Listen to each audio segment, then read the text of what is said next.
आपने जब भी कुछ अपना गोल अचीव करना है तो आपको एक एक्स्ट्रा करना पड़ेगा। एक्स्ट्रा करेंगे तो फिर ही आप एक्स्ट्रा नजर आएंगे।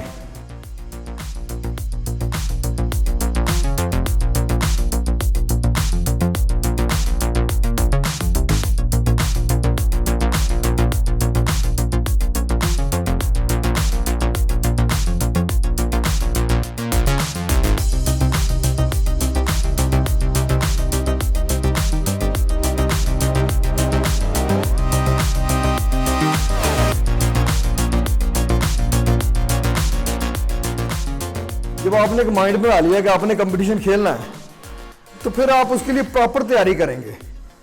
प्रॉपर आप एक साल या 2 साल से आप स्टार्ट कर देंगे अपनी कि आपने किस वेट में खेलना है, 40 में खेलना है, 70 में खेलना है, 80 में खेलना है। उस हिसाब से पहले आप वेट गेन करेंगे, फिर आप उसको डेफिनेट करेंगे, डिफाइन करेंगे, और जैसे जैसे कंपटीशन पास आता जाएगा वैसे वैसे आप उसको फिर फाइनल टच दे के कंपटीशन में जाएंगे।